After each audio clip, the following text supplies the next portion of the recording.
Vanakkam, this is Madhavi with you for this UPSC Mains Preparation Strategy. Friends, May 25 எல்லாரும் prelims எழுதிருப்பீங்க across various parts of India. நிறைய பேர் நிறைய சென்டர்ஸ்ல போய் எழுதியிருப்பாங்க. ரொம்ப கஷ்டப்பட்டு ஏன்னா உள்ள வந்து சென்டருக்குள்ள விடல. நீங்க வந்து வெளியில உட்காந்து தான் 3 hours வந்து ரெண்டு எக்ஸாமுக்கு நடுவில் வந்து ஸ்பெண்ட் பண்ணீங்க. அவ்வளோ கஷ்டப்பட்டு ரெண்டு எக்ஸாம்ஸும் சக்ஸஸ்ஃபுல்லாக முடிச்சு யூ ஹவ் கம் அவுட். ஆனால் நெக்ஸ்ட்டு வந்து நம்ம வந்து ரெஸ்ட் எடுத்துடக்கூடாது. We have to start with mains preparation. இதை நம்ம எப்படி ஸ்டார்ட் பண்ண போகிறோன்றது வந்து இன்னைக்கு இந்த செஷனில் நம்ம பார்க்கலாம். ஸோ ப்ரிலிம்ஸ் வந்து ஒரு பெரிய பெரிய ஒரு மைல்கல்லாம் நீங்கள் தாண்டிட்டீங்க. ஸோ இன்னைக்கு வந்து மெயின்ஸான இந்த ஒரு வெரி ஷார்ட் பீரியடில் நீங்கள் வந்து இந்த ஒரு மைல் ஸ்டோனை நீங்கள் தாண்டிட்டீங்கன்னா you will be in the next stage, that is interview or personality test. Prelims strategy எப்படி அப்படின்றத நான் இன்னைக்கு பேச போகிறதில்ல. ப்ரிலிம்ஸ் கட் ஆஃப் என்ன இருக்க போகுதுன்னு பேச போகிறதில்ல. ப்ரிலிம்ஸ் எப்படி இருந்தது அப்படிலாம் பேச போகிறதில்ல. Of course it is moderate paper அப்படின்னு எல்லாரும் சொன்னாங்க. நானும் அப்படி தான் ஃபீல் பண்ணேன். But you have to remember cut off எப்படி இருந்தாலும் என்னவா இருந்தாலும் மெயின்ஸ் நம்ம வந்து ப்ரிப்பேர் பண்ணி தான் ஆகணும். ஏன்னா நெக்ஸ்ட் வந்து நம்ம மெயின்ஸ் தான் எழுத போகிறோம். So for this mains what you have to do. ஸோ இந்த ஒரு வீடியோவில் வந்து நான் வாட் ஐ திங்க் இஸ், நான் இந்த ஸ்ட்ராட்டஜியை ரொம்ப சிம்பிளாக வச்சுக்கிட்டேன்னா you will start this mains preparation very soon அப்படின்னு தான் நான் நினைக்கிறேன். அதனால will keep it very short. So first, what is agenda? Content preparation எப்படி பண்ண போறீங்க, answer writing practice, self or peer evaluation எப்படி பண்ண போறீங்க. ரிமெம்பர் ஃப்ரெண்ட்ஸ், நிறைய டாப்பர்ஸ் வந்து இந்த ப்ரிப்பரேஷன் மெயின்ஸ் ப்ரிப்பரேஷனை செல்ஃபாக எடுத்துட்டு செல்ஃபாக வந்து சக்ஸஸ்ஃபுல்லாக இருந்திருக்காங்க. ஸோ கோச்சிங் உங்களை கைட் பண்ணுறதுக்கு ஒரு முக்கியமான ஒரு மைல் ஸ்டோன் தான். பட் ரிமெம்பர் தட் இதெல்லாம் நீங்கள் செல்ஃபாகவும் பண்ணலாம். ஏன்னா உங்களோட self motivation is very very important. நிறைய பேர் சக்ஸஸ்ஃபுல்லாக ஆயிருக்காங்கன்னா அவங்களோட பர்சனல் செல்ஃப் டிரைவிங் ஃபோர்ஸ் தான் ரொம்ப ரொம்ப முக்கியமான காரணம். எல்லாரும் வந்து உங்களை மோட்டிவேட் பண்ணுவாங்கன்னு நினைக்காதீங்க. நிறைய நேரத்தில் நிறைய எப் அண்ட் ஃப்ளோ இருக்கும். அதாவது ஒரு ஒரு ஒரு ஒரு ரொம்ப தாழ்வான ஒரு நிலையில நீங்க இருந்திருப்பீங்க. ரொம்ப சோகமா சில நேரங்கள் இருந்திருப்பீங்க. சில நேரம் ரொம்ப சந்தோஷமா இருந்திருப்பீங்க. பட் ரெண்டு நிலையிலையும் நீங்க வந்து உங்களோட ப்ரிப்பரேஷனை கன்சிஸ்டண்டா வச்சுக்கணும். அதுதான் ரொம்ப ரொம்ப முக்கியம். இந்த ஒரு விஷயத்துல நீங்க ரொம்ப ரொம்ப சாலிடா அந்த 3 months ஒரு தவம் மாதிரி பண்ணிடுங்க. அந்த தவத்துக்கு நிச்சயமா உங்களுக்கு ஒரு நல்ல ஒரு பலன் கிடைக்கும். So with that let's go with this content preparation. Friends, content இல்லாம உங்களால மெயின்ஸ் எழுத முடியாது. Yes no? ஏன்னா இதில் வந்து நீங்கள் எத்தனை பேப்பர் எழுத போகிறீங்க? 4 GS paper, 2 optional paper, 2 compulsory paper and 1 essay paper. So இந்த இத்தனை பேப்பர் நீங்கள் எழுதும் போது கண்டென்ட் இல்லாமல் உங்களால் எழுத முடியாது. பட் கண்டென்ட்டை எவ்வளோ ஷார்ட் அண்ட் ஸ்விஃப்டாக வச்சுக்கிறீங்களோ அதுக்கேற்ற மாதிரி தான் நீங்கள் வந்து உங்களோட ஆன்சர் ரைட்டிங்கும் இருக்கும். ஸோ கண்டென்ட்டாக நான் என்ன தேவைன்னா சோர்ஸ் தேவை. அந்த சோர்ஸுக்கு எதை படிக்கணும்னு தேவைன்னா அது சிலபஸ் தான். ஸோ சிலபஸில் ஒரு டாப்பிக்கை நீங்கள் எடுக்கும் போது அதில் டாப் டு பாட்டம் அந்த அனாலிசிஸை நீங்கள் வந்து உங்கள் நோட்ஸில் வச்சுக்கணும். அந்த அனாலிசிஸ்க்கு நீங்கள் சாதாரணமாக வெப்சைட்டில் அந்த டாப்பிக்கை போட்டு யூபிஎஸ்சின்னு சர்ச் பண்ணாலே வந்துடும். So important aspects of governance UPSC அப்படின்னு சர்ச் பண்ணிங்கனாலே எல்லா மெட்டீரியல்ஸும் வந்துடும். பட் எந்த மெட்டீரியலை நான் சூஸ் பண்ணுறது அப்படின்றது ஒன்று இருக்குது. அந்த இதுக்கு நீங்கள் ப்ரீவியஸ் இயர் கொஸ்டின் தான் பார்க்கணும். இந்த ப்ரீவியஸ் இயர் கொஸ்டினில் என்ன ஆங்கிளில் கேட்டிருக்காங்க அப்படின்றத தெரிஞ்சுக்கிட்டு அந்த மெட்டீரியல் அந்த ஆங்கிள்லாம் சாட்டிஸ்ஃபை பண்ணுதான்னு பாருங்கள். ஸோ நீங்கள் அந்த டாபிக் ஏற்ற மெட்டீரியல் எடுங்க. அந்த மெட்டீரியல் இருக்க சைட் ஹெட்டிங்ஸை பாருங்கள். அந்த சைட் ஹெட்டிங்ஸ் எல்லாம் எல்லா ஆங்கிள்லையும் கொடுத்துருக்காங்களான்றது பாருங்கள். இப்போ say for example important aspects of கவர்னன்ஸ்னா என்ன, கவர்னன்ஸில் என்னென்ன ஃபீச்சர்ஸ் இருக்குது, அதில் என்னென்ன சேலஞ்சஸ் இருக்குது, அதில் வந்து என்னென்ன த்ரெட்ஸ் இருக்குது, என்ன ஸ்ட்ரென்த் இருக்குது, என்ன வீக்னஸ் இருக்குது, அதுக்கு ஏற்ற மாதிரி என்னென்ன ஸ்கீம்ஸ் இருக்குது, அதுக்கு ஏதாச்சும் கேஸ் ஸ்டடீஸ் இருக்கா, இப்படிலாம் நீங்கள் அந்த கவர்னன்ஸ் ஆங்கிளில் பார்க்கணும். அப்புறம் example is very very important. ஆனால் மெட்டீரியலில் எக்ஸாம்பிள்ஸ் இருக்கலாம், இல்லாமல் போகலாம். ஆனால் உங்கள் எக்ஸாம்பிள்ஸ் வந்து கரண்ட் அஃபேர்ஸ்லேருந்து நீங்கள் தான் தேடிக்கணும். ஏன்னா இப்போ சே ஃபார் எக்ஸாம்பிள் இப்போ ரைட்ஸ், இப்போ ஃபண்டமெண்டல் ரைட்ஸ் பற்றி ஏதாச்சும் ஒரு இம்பார்ட்டன்ட் ஜட்ஜ்மெண்ட்ஸ் வந்ததுன்னா அதை நீங்கள் இன்க்ளூட் பண்ணலாம். இல்லைன்னா ஏதாச்சும் ஒரு இ கவர்னன்ஸ் ஸ்கீம்ஸ் வந்துடுது, இல்லைன்னா ஏதாச்சும் ஒரு பில் பாஸ் ஆகுது அப்படின்னா அதெல்லாம் அந்த மெட்டீரியல்ல இருக்கணும்னு அவசியம் இல்லை. ஏன்னா material is a static content. நீங்க அதோட கரண்ட் அஃபேர்ஸ் கண்டென்ட்டை எக்ஸாம்பிளாகவும் இல்லை ஒரு அனாலிட்டிக்கல் கண்டென்ட்டாகவும் நீங்கள் அதில் இன்க்ளூட் பண்ணுறது ரொம்ப ரொம்ப முக்கியம். ஏன்னா இப்போ ரைட் டு ப்ரைவசி வரும்போது அதை பற்றி கேள்வி கேட்கும்போது நீங்கள் வந்து பேசிக் கண்டென்ட்டையும் வச்சு அந்த கரண்ட் அஃபேர்ஸ் டாப்பிக்கையும் வச்சு சேர்த்து தான் நீங்கள் எழுத போறீங்க. ஸோ அதனால பேசிக் கண்டென்ட் வந்து நீங்கள் மெட்டீரியலாக நீங்கள் புக்லேயோ இல்லை வெப்சைட்லேயோ நீங்கள் பார்க்கலாம். கரண்ட் அஃபேர்ஸோ அதை தேடி பிடிச்சி நீங்கள் அந்த கண்டென்ட்டோட சேர்க்கறது ரொம்ப ரொம்ப முக்கியம். ஸோ ஒவ்வொரு டாப்பிக்கும் 2 3 கரண்ட் அஃபேர்ஸ் வந்து நீங்கள் தெரிஞ்சு வச்சுக்கிறது ரொம்ப முக்கியம். அது எக்ஸாம்பிள்ஸ்க்கு பயன்படும், இல்லைன்னா அதுவே கேள்வியாக வரலாம். ஃபைன். ஸோ கண்டென்ட் ப்ரிப்பரேஷனில் இது ரொம்ப முக்கியம்.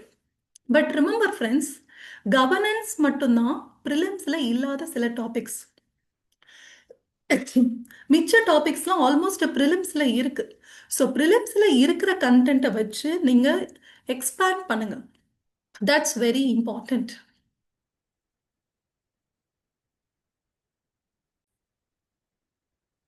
ஸோ நீங்கள் ப்ரிலிம்ஸ் கண்டென்ட்டை வச்சு சாட்டிஸ்ஃபை ஆகு, அதுதான் ரொம்ப ரொம்ப முக்கியம். திருப்பி புதுசாக படிக்காதீங்க. பாலிட்டினா லக்ஷ்மிகாந்த் தான். ஓகே. இப்போ வந்து ஹிஸ்ட்ரினா நம்ம என்சிஆர்டிஸ் தான். அதை தவிர நீங்கள் எங்கேயும் நீங்கள் சர்ச் பண்ணணும்னு அவசியம் இல்லை. இதோட நீங்கள் ப்ரீவியஸ் இயர் கொஸ்டினில் ஏதாச்சும் அடிஷ்னலாக கேட்டிருந்தாங்கன்னா அதுக்கு சர்ச் பண்ணி நீங்கள் படிக்க வேண்டியது ரொம்ப ரொம்ப முக்கியம். அண்ட் சில ஆங்கிளில், அதாவது வேர்ல்ட் ஹிஸ்ட்ரி, அதுக்கப்புறம் வந்து சோஷியல் இஷ்யூஸு, அதுக்கப்புறம் ஈவன் சோஷியல் இஷ்யூஸ்க்கு கூட நீங்கள் வந்து ப்ரிலிம்ஸ்க்கு படிச்சிருப்பீங்க. அதுக்கப்புறம் இந்த கவர்னன்ஸ், அப்புறம் எத்திக்ஸ், இந்த மாதிரி சப்ஜெக்ட்ஸ் தான் உங்களுக்கு ப்ரிலிம்ஸில் இல்லாத கண்டென்ட்டாக இருக்கும். அதை நீங்கள் கட்டாயம் சிலபஸ் எடுத்து ப்ரீவியஸ் இயர் கொஸ்டினோட ஒரு டைரக்ஷனில் நீங்கள் எப்படியெல்லாம் படிக்கலாம், என்னென்ன ஆங்கிளில் கேட்டிருக்காங்க, அதில் என்னென்ன கண்டென்ட் ப்ரிப்பரேஷன் நீங்கள் பண்ணணுன்றதை நீங்கள் ஈஸியாக பண்ணிடலாம். அடுத்து value addition for descriptive answers. Ma'am prelims content நான் வந்து பிவை இது மல்டிபிள் சாய்ஸ்க்கு படித்தேன், ஆனால் வந்து நான் மெயின்ஸில் வந்து டிஸ்கிரிப்டிவ் ஆன்சர்ஸ் கேட்குறாங்க மேம், அப்புறம் நான் எப்படி பண்ணுறது அப்படின்னா, எஸ் அஃப்கோர்ஸ் நீங்கள் டிஸ்கிரிப்டிவ் ஆன்சருக்கு ஏற்ற மாதிரி ஒரு விஷயத்த படிக்கணும். இப்போ வந்து பார்த்தீங்கன்னா வேர்ல்ட் ஹிஸ்ட்ரியில் உங்களுக்கு வந்து பார்த்தீங்கன்னா ஏதாச்சும் ஒரு ரெவல்யூஷன், ஃப்ரெஞ்ச் ரெவல்யூஷன் கேட்குறாங்கன்னா ஃப்ரெஞ்ச் ரெவல்யூஷன் எப்படி ஸ்டார்ட் ஆச்சு, the causes of the revolution, the impact of the revolution, இப்படி 2 ஆங்கிளில் வந்து நீங்கள் டிஸ்கிரிப்டிவ் ஆன்சர் படிக்கணும். ஸோ ஃப்ரெஞ்ச் ரெவல்யூஷனில் யாரெல்லாம் கான்ட்ரிபியூட் பண்ணா, ஓகே, ஸோ இந்த மாதிரி அண்ட் அதனால வேர்ல்டு லெவலில் என்னென்ன சேஞ்சஸ் நடந்தது அப்படின்னு நிறைய ஆங்கிளில் வந்து உங்களுக்கு டிஸ்கிரிப்டிவ் ஆன்சர்ஸில் தேவைப்படும். ஸோ அந்த மாதிரி ஆங்கிளில் நீங்கள் படிக்கணும். அண்ட் வேல்யூ அடிஷன் எப்படி மேம் பண்ணுறது அப்படின்னா நிச்சயமாக பண்ணணும். அதுக்கு என்னென்னா examples, current affairs, case studies. So இது ரொம்ப ரொம்ப முக்கியம். And personalities if at all there. இப்போ பார்த்தீங்கன்னா ஃப்ரெஞ்ச் ரெவல்யூஷனில் நிறைய பர்சனாலிட்டிஸ் வருவாங்க. அப்புறம் கவர்னன்ஸில் பார்த்தீங்கன்னா உங்களுக்கு நிறைய கேஸ் ஸ்டடிஸ் வரும். இப்போ எஜுகேஷனுக்கு எடுத்துக்கிட்டிங்கன்னா நிறைய ஸ்கீம்ஸ் வரும். ஸோ இந்த மாதிரி ஒவ்வொரு விஷயத்திலும் value addition is very very important. இப்போ எக்கனாமி எடுத்துக்கிட்டிங்கன்னா நிறைய graphs can be a value addition part. Geography எடுத்துக்கிட்டிங்கன்னா பிக்சர்ஸ் கேன் பி, அதாவது மேப், நீங்கள் இந்தியா மேப்பில் வந்து இது காட்டன் எங்கெல்லாம் கல்டிவேட் பண்ணுறாங்க, இது நம்ம வந்து லித்தியம் ரிசோர்ஸஸ் எங்கெல்லாம் கண்டுபிடிச்சோம், இதெல்லாம் தான் வேல்யூ அடிஷன். அதை நீங்கள் பாயிண்ட் பண்ணி மேப்பை வரைஞ்சு காட்டணும். Even map is not only for geography, it is also for even எக்கனாமிலையும் நீங்கள் எழுதலாம், டிசாஸ்டர் மேனேஜ்மெண்ட்டில் வரையலாம், அதுக்கப்புறம் அக்ரிகல்ச்சரில் வரையலாம். ஸோ இந்த மாதிரி மேப்பை யூஸ் பண்ணி நீங்கள் ஒரு ஆன்சரை டிஸ்கிரைப் பண்ணி ஒரு ப்ரெசன்டேஷனை இன்னும் ரொம்ப நீட்டாக வச்சுக்கலாம். அடுத்து ரிமெம்பர் தட் ஒரு டாபிக் எடுத்தீங்கன்னா basic content, facts and reports relevant to the content and case studies and current affairs. இந்த மாதிரி நீங்க அக்குமுலேட்டிவா படிச்சு வச்சுக்கிட்டீங்கன்னா it will be very very easy. Even ethicsல ma'am case studies, current affairs is very very important. So case studiesல வந்து ரொம்ப ரொம்ப விஷயங்கள், இப்போ say for example இப்போ பூஜா கேத்கர் இஷ்யூ அப்படின்றது ஒரு கேஸ் ஸ்டடி. அதில் வந்து பார்த்தீங்கன்னா எக்ஸாம்பிள் எப்படி ஒரு ஒரு ஒரு ஹானஸ்டி இல்லாமல் பண்ணுறது, ஒரு இன்டெகிரிட்டி இல்லாமல் ஒரு எக்ஸாம் எழுதுறவங்க, இதை பற்றி அவங்க வந்து எத்திக்ஸ் ஆங்கிளில் கேட்கலாம். So basics, facts and reports, case studies and current affairs is applicable for all the topics, all the subjects in the mains preparation. Then அதனால நீங்கள் ப்ரிலிம்ஸோட கேப்ஸை மட்டும்தான் நீங்கள் மெயின்ஸுக்கு ஃபில் பண்ண போகிறீங்க. பட் இதை டிஸ்கிரிப்டிவாக எழுதும் போது அடுத்து வரப்போகிறது வந்து answer writing practice. So answer writing practice is very very important. So in the answer writing practice you have to enhance your presentation. So ஒரு விஷயத்த நான் படிக்கிறேன், அதை வந்து எப்படி ப்ரெசென்ட் பண்ண போறேன் அப்படின்றது ரொம்ப ரொம்ப முக்கியம். ஸோ ஒரு கண்டென்ட்டை நான் வந்து ப்ரெசென்ட் பண்ணும்போது I will not put in all the content that I know. But question எப்படி கேட்டிருக்காங்களோ அது மாதிரி தான் நான் அந்த கண்டென்ட்டை நான் ப்ரெசென்ட் பண்ண போறேன். ஸோ அப்படி இருக்கும்போது கொஸ்டின் எப்படி இருக்கு, அதுக்கு என்ன கண்டென்ட் கொடுக்கணும் அப்படின்றது நான் வந்து யோசிச்சு முடிவெடுத்து எழுத வேண்டிய ஒரு விஷயம். So thinking is very very important. So படிக்கிறீங்க, learning, thinking and then only writing. So எல்லாரும் ரைட்டிங்கும் ஸ்டடிங்கும் லேர்னிங்கும் ஞாபகம் வச்சுக்கிறீங்க, ஆனால் திங்கிங்கை மறந்துடுறீங்க. Thinking needs some time, thinking needs some space, thinking needs focus. ஏன்னா திங்க் பண்ணலன்னா நிறைய இது சீனியர்ஸ் என்கிட்ட என்ன சொன்னாங்கன்னா, மாதவி நீங்கள் வந்து நிறைய படிக்கிறீங்க, பட் அந்த படிக்கிற விஷயத்தெல்லாம் யோசிச்சு கன்சாலிடேட் பண்ணி ஒரு ஆன்சர்ல எப்படி எழுதுறதுன்றத யோசிங்க அப்படின்னு சொன்னாங்க. யோசிக்க சொல்றாங்க எழுதுறதுக்கு முன்னாடி. ஸோ அங்க வந்து நம்ம அவங்களுக்கு, அதாவது எக்ஸாம் ஹால்ல போய் உங்களுக்கு யோசிக்கிறதுக்கு டைம் இருக்காது. நீங்க வந்து அப்படியே கண்டென்ட் கடகடன்னு எழுதுறதுக்கு தான் டைம் இருக்கும். அப்பனா நான் இப்போ உட்காந்து யோசிக்கணும். ஒரு கண்டென்ட்டை இப்படி பிவைக்யூல கேட்டிருக்காங்க, ஸோ இதுக்கு நான் எப்படி எழுதலாம் அப்படின்னு சொல்லிட்டு இங்க உட்காந்து நான் யோசிக்கணும். So you have to start small with 2 questions daily. Daily ஒரு 2 கொஸ்டின் வச்சு ஆரம்பிங்க. அதுக்கப்புறம் 3, 4ன்னு இன்க்ரீஸ் பண்ணுங்க.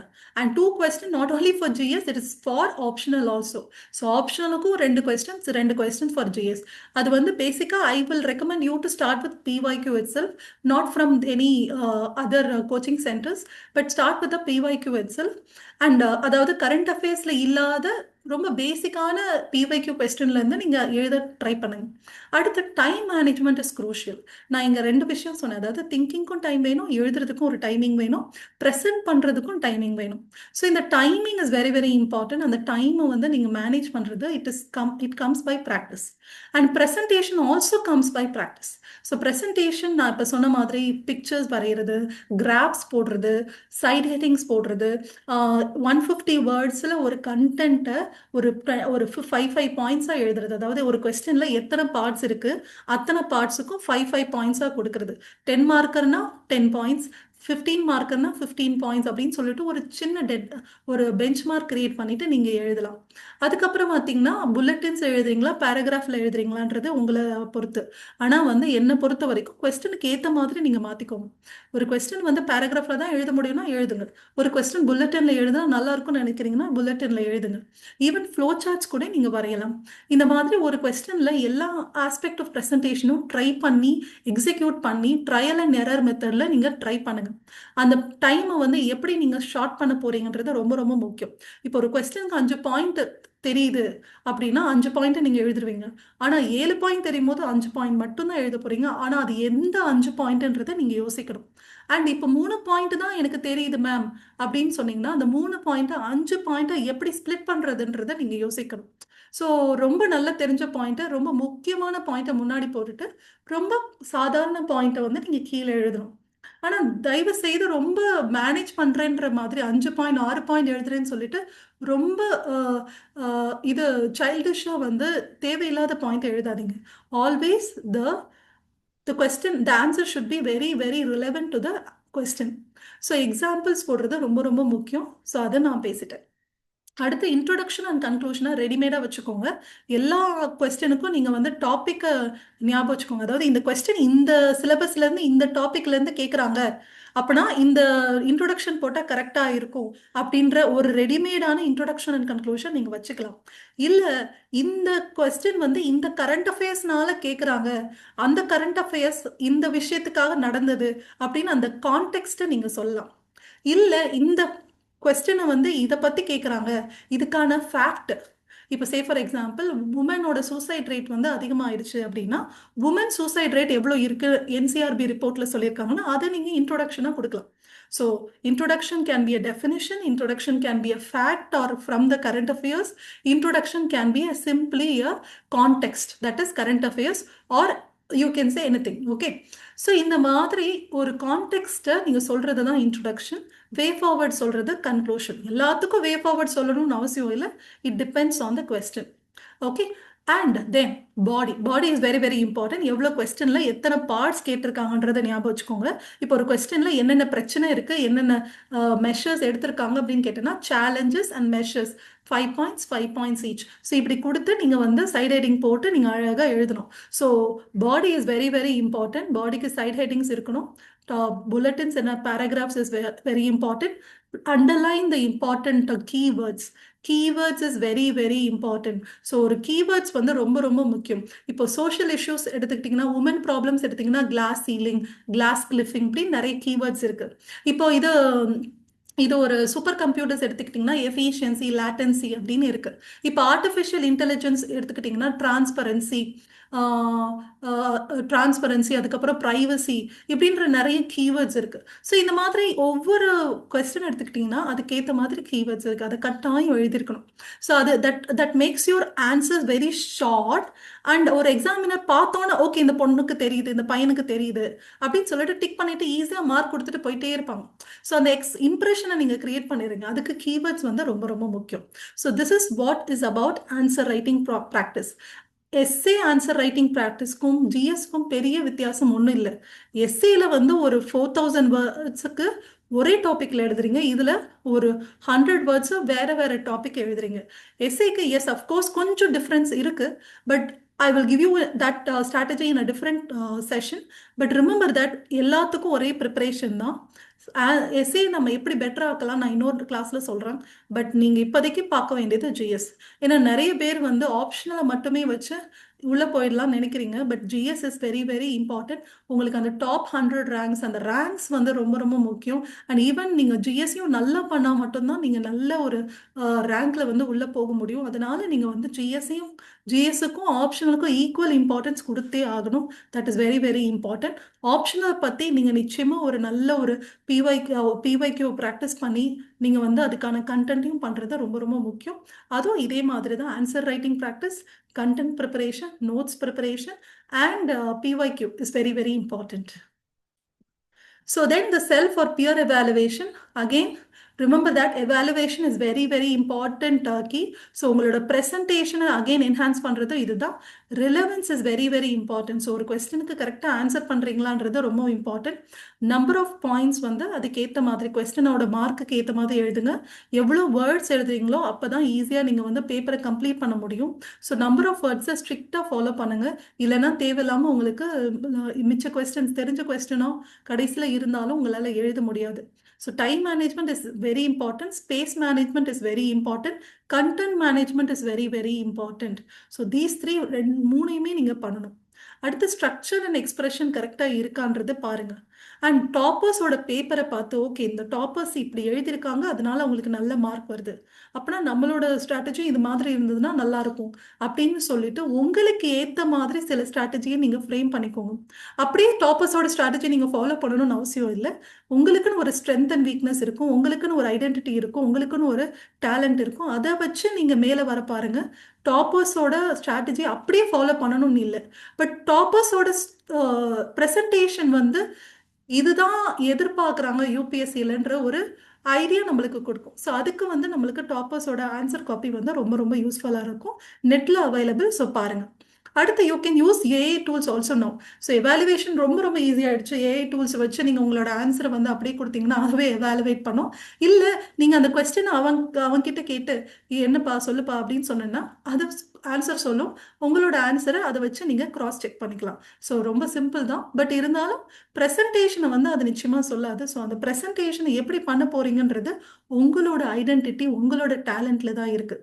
ஒரு விஷயத்தை நான் வந்து சும்மா பேராகிராஃபில் எழுதுறது வேற, அதை கிராஃபிக்கலாக நான் காட்டுறது வேற, இந்தியா மேப்பை வரைஞ்சு காட்டுறது வேற, அது ரொம்ப ஷார்ட் அண்ட் ஸ்விஃப்டாக அண்டர்லைன் பண்ணி ப்ரெசென்ட் பண்ணுறது வேற. ஸோ நீங்கள் 12th 11thலாம் நீங்கள் பண்ணியிருப்பீங்க தான். ஸோ அதே மாதிரி தான் இங்கேயும் நீங்கள் பண்ண போகிறீங்க. என்ன இன்ட்ரொடக்ஷன் கொடுக்க போகிறோன்றது ஏஐ டிட்டர்மைன் பண்ணக்கூடாது, நீங்கள் தான் டிட்டர்மைன் பண்ணணும். ஸோ ஒவ்வொரு கொஸ்டினுக்கும் ஒவ்வொரு மாதிரி இன்ட்ரொடக்ஷன் நீங்கள் கொடுக்கலாம். ஒரே மாதிரி இன்ட்ரொடக்ஷன் கொடுக்கணும்னு அவசியம் இல்லை. அதையும் நீங்கள் தான் தீர்மானிக்கணும். அது that will come by practice. ஒரு விஷயத்தை இன்னும் பெட்டராக பண்ணணும் நீங்கள் திங்க் பண்ண ஆரம்பிக்கும் போதே உங்களுக்கு வந்து இன்னும் பெட்டராக ஒரு ஆன்சர் வரும். ஏன்னா இன்னைக்கு நீங்கள் ஒரு ஆன்சர் எழுதுவீங்க, ஆனால் அதே ஆன்சரை பெட்டராக இன்னொரு நாள் யோசிச்சிருப்பீங்க. ஸோ அப்படி வந்து உங்களுக்கு திருப்பி திருப்பி அதை பற்றி யோசிச்சு நீங்கள் கடைசி உங்கள் மார்க் டெஸ்ட்லையோ இல்லை ஃபைனல் டெஸ்ட்லையோ உங்களுக்கு நல்ல ஒரு ஃப்ரேமிங் ஆஃப் ஆன்சர்ஸ் வந்து கட்டாயம் வரும். ஏன்னா எல்லா டாப்பர்ஸும் பார்த்தீங்கன்னா ஃபர்ஸ்ட் ஃபியூ டெஸ்ட்டை பார்த்தீங்கன்னா ஐயா இவங்களா டாப்பர்ஸ் அப்படின்ற மாதிரி இருக்கும். ஆனால் அவங்களோட ஃபைனல் டெஸ்ட்டை நீங்கள் பார்த்துருந்தா தான் தெரிஞ்சிருக்கும் எப்படி அவங்க டிரான்ஸ்ஃபார்ம் ஆகி வளர்ந்துருக்காங்க, எப்படி படித்து தன்னை வந்து திருத்திருக்காங்கன்றது ரொம்ப முக்கியம். And please aware that you have to admit your mistakes. உங்களோட மிஸ்டேக்ஸ், உங்களோட தவறை நிச்சயமாக நீங்கள் அக்செப்ட் பண்ணிக்கணும். அப்போ தான் நீங்கள் வந்து இம்ப்ரூவ் பண்ணுவீங்க. ஸோ அதை அக்செப்ட் பண்ணிவிட்டு ஓகே இந்த மிஸ்டேக்ஸை வந்து யாராச்சும் கண்டுபிடிச்சு கொடுங்க, நான் கற்றுக்கிறேன் அப்படின்னு சொல்லிட்டு கற்றுக்கோங்க. அதை வச்சு நீங்கள் வந்து மேலே வந்துடலாம். And if you like this initiative please comment and share. நிச்சயமாக இன்னொரு வீடியோவில் எப்படி நம்ம வந்து எஸ்ஏ ரைட்டிங் மிச்ச விஷயத்தெல்லாம் பார்க்குறதுன்றது நிச்சயமாக ஒரு வீடியோவில் வர. But remember this, practice, practice, practice, and start now. Thank you.